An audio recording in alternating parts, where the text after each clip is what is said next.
O modelo de liderança que se exaltava há 50 anos era ainda o modelo do século XIX.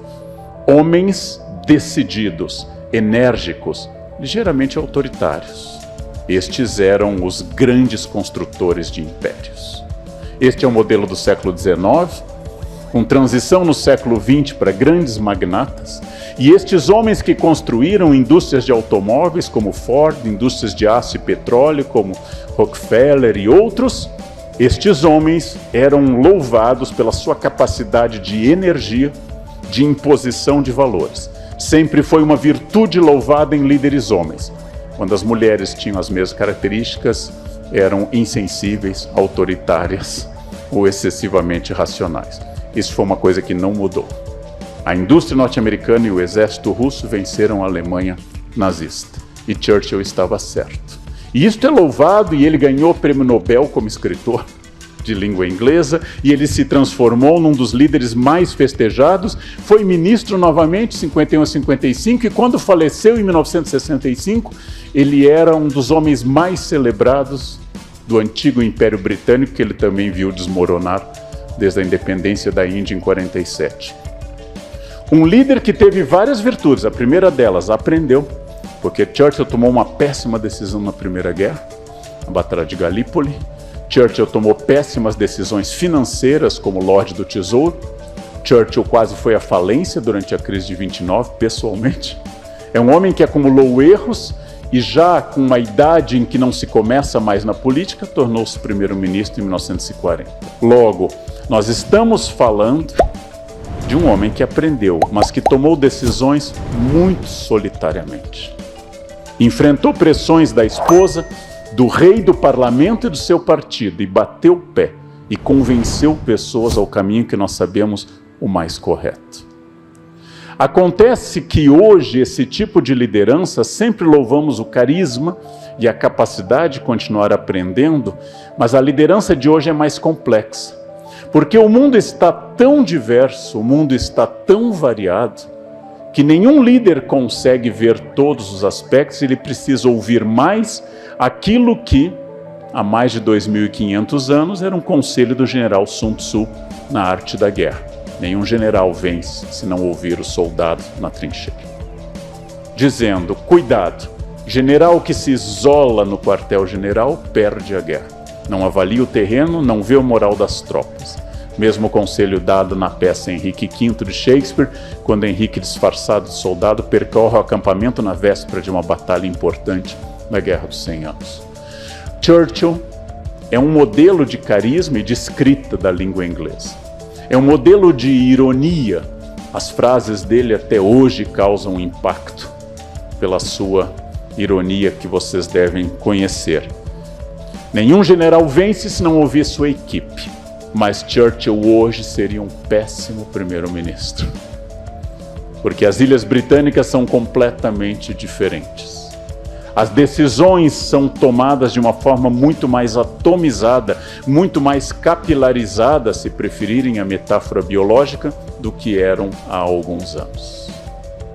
Aliás, é bem provável que qualquer um dos grandes capitães da indústria, se ressuscitasse como Henry Ford, hoje seriam demitidos da sua própria indústria, porque sua visão serviu para fazer do Ford T o mais brilhante modelo de sucesso da indústria automobilística, mas não serviria para hoje.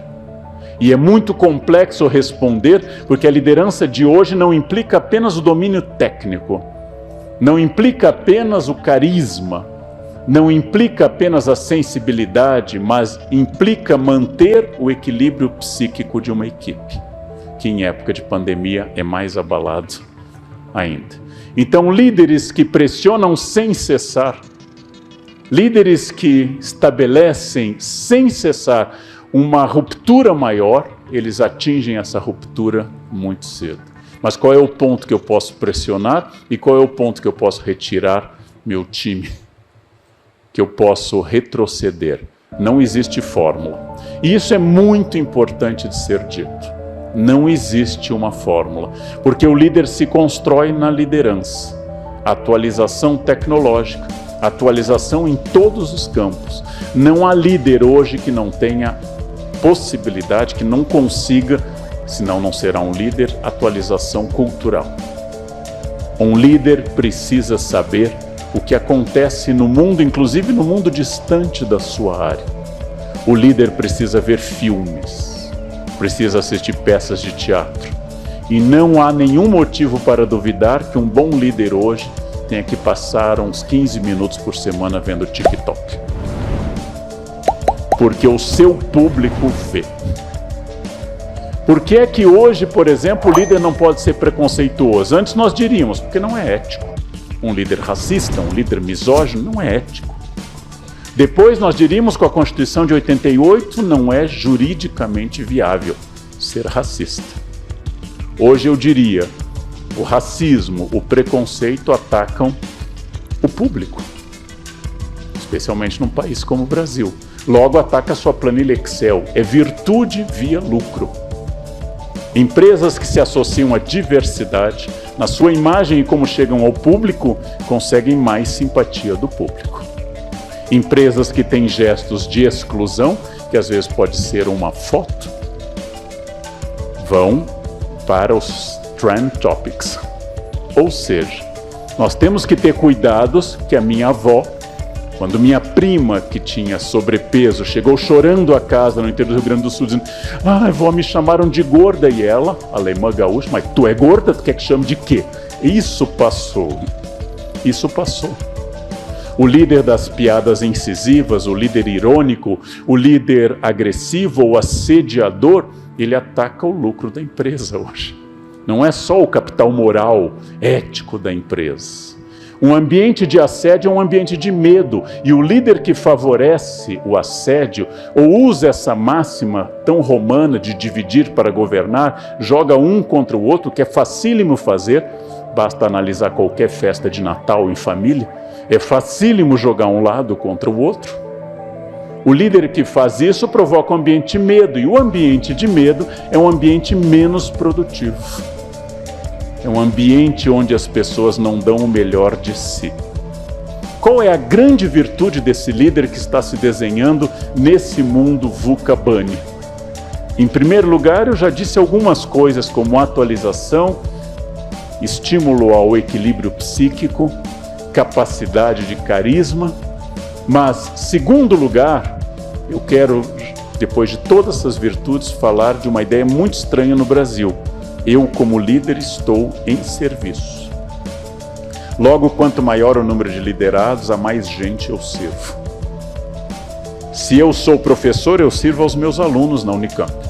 Meu chefe de departamento serve a mim e aos alunos. E meu diretor da Faculdade de Filosofia, Letras e Ciências Humanas serve a todos nós. Como no Brasil nós temos tradição de coronelismo e mandonismo, nós achamos que o objetivo da instituição é servir ao líder.